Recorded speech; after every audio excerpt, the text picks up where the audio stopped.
Oi, eu sou a Grazi e esse é o 15 Minutos com a Bíblia. Chegamos ao capítulo 49 do livro de Isaías e tenho um carinho especial por ele, pois creio que representa um chamado para todo aquele que se dispõe a servir o Senhor. E quando falo em servir, não me refiro a um ministério, mas sim à disposição de entregar sua vida a Jesus para se tornar um de seus discípulos. Creio que, independente do propósito específico que Deus tem para cada um de nós, existe um propósito que é comum a todos: nos assemelharmos a Cristo. Ele é o modelo de conduta que devemos procurar alcançar.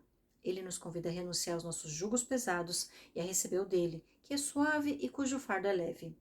E embora essa citação seja bastante conhecida, creio que nem todos compreendem o nível de renúncia e entrega que representa. Capítulo 49. O servo do Senhor. Escutem-me vocês, ilhas, ouçam vocês, nações distantes. Antes de eu nascer, o Senhor me chamou. Desde o meu nascimento, ele fez menção de meu nome. Ele fez de minha boca uma espada afiada. Na sombra de sua mão, ele me escondeu. Ele me tornou uma flecha polida e escondeu-me na sua aljava. Ele me disse: Você é meu servo, Israel, em quem mostrarei o meu esplendor.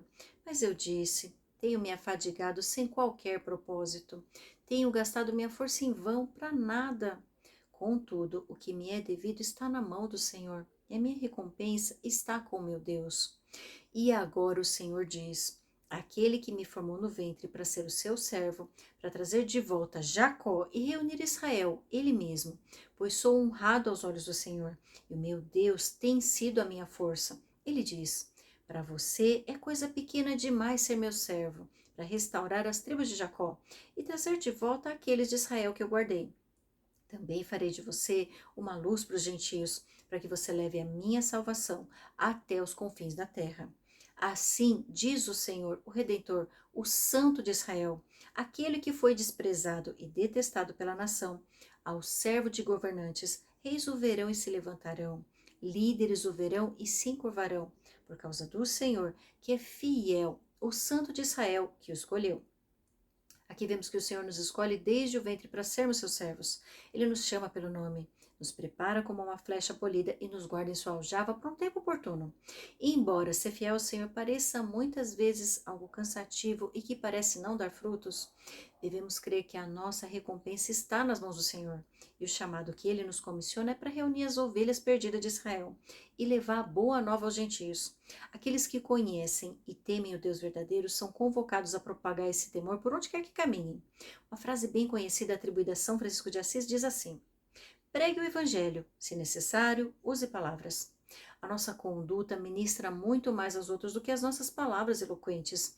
Cientes disso, devemos ser vigilantes com a nossa postura diante do mundo, pois muitas vezes a única Bíblia que muitos lerão será a nossa vida. Versículo 8. A restauração de Israel. Assim diz o Senhor: no tempo favorável eu lhe responderei, e no dia da salvação eu o ajudarei. Eu o guardarei e farei com que você seja uma aliança para o povo, para restaurar a terra e distribuir suas propriedades abandonadas, para dizer aos cativos: saiam, e aqueles que estão nas trevas: apareçam. Eles se apacentarão junto aos caminhos e acharão pastagens em toda a colina estéril. Não terão fome nem sede. O calor do deserto e o sol não os atingirão. Aquele que tem compaixão deles os guiará e os conduzirá para as fontes de água.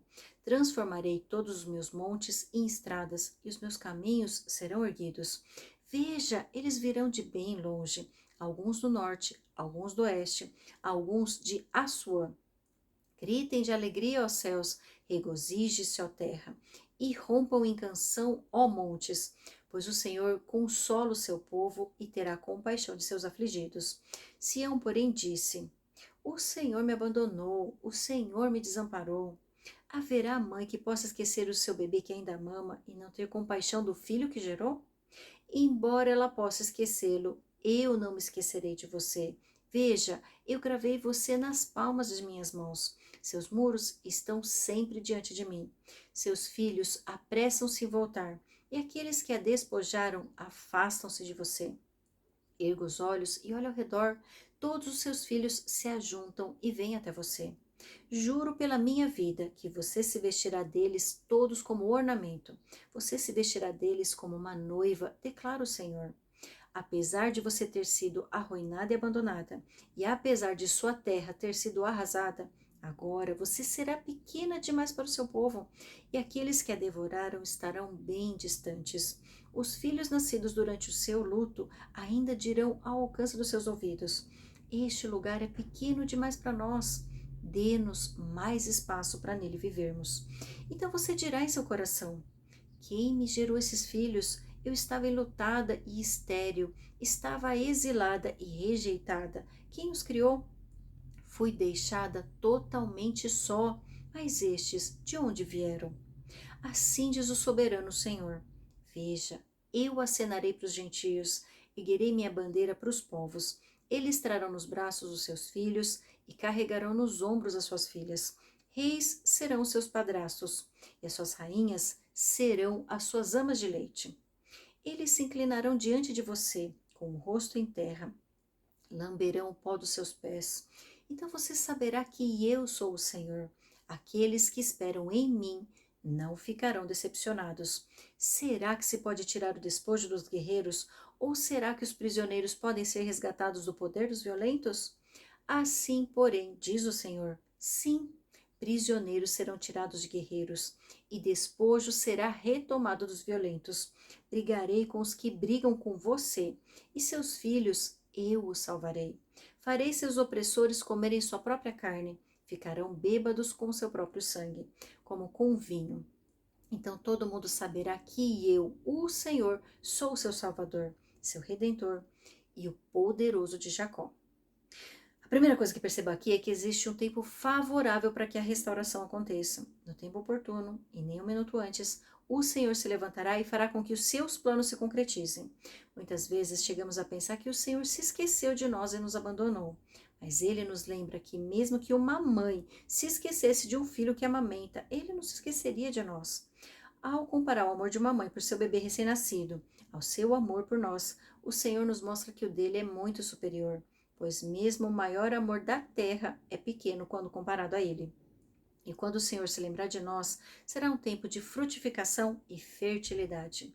Serão tantos os frutos gerados que nem conseguiremos nos dar conta de onde surgiram. Capítulo 50. O pecado de Israel e a obediência do servo. Assim diz o Senhor: Onde está a certidão de divórcio de sua mãe, com a qual eu a mandei embora? A qual de meus credores eu vendi vocês? Por causa de seus pecados, vocês foram vendidos. Por causa de suas transgressões de vocês, sua mãe foi mandada embora. Quando eu vim, por que não encontrei ninguém? Quando eu chamei, por que ninguém respondeu? Será que meu braço era curto demais para resgatá-los? Será que me falta força para redimi-los? Com uma simples repreensão, eu seco o mar. Transformo rios em desertos. Seus peixes apodrecem por falta de água e morrem de sede. Visto de trevas os céus e faço da veste de lamento a sua coberta. O soberano, o Senhor, deu-me uma língua instruída para conhecer a palavra que sustém o exausto. Ele me acorda manhã após manhã. Desperta meu ouvido para escutar como alguém que está sendo ensinado. O soberano, o Senhor, abriu os meus ouvidos.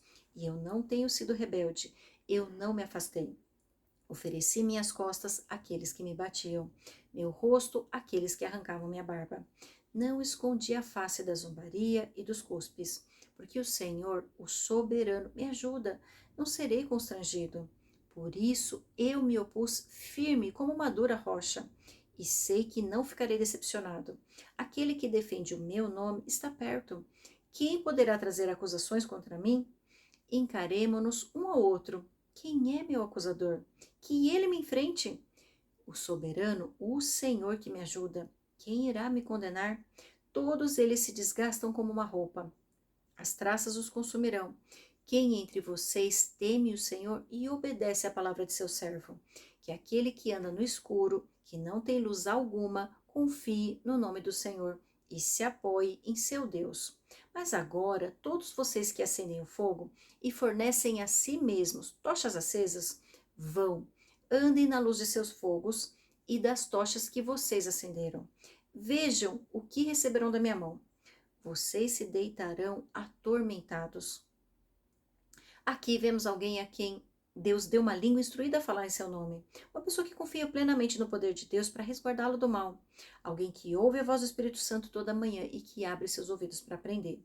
Quem assim procede não precisa ter medo da oposição, pois sabe que o justo juiz defende a sua causa.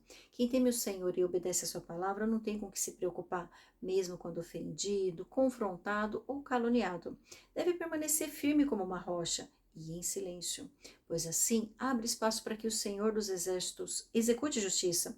Os servos obedientes aos mandamentos agradam a Deus. Sua conduta mansa e humilde se assemelha a Jesus. E quanto mais parecidos com Ele formos, mais o nosso Pai Celestial se agradará da nossa conduta. Servir a Deus não é uma tarefa fácil, mas certamente recompensadora. Quanto mais obedientes formos aos mandamentos, mais a nossa vida se encherá de bênçãos.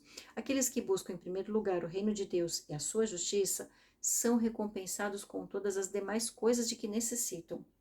Eu te vejo no capítulo 51.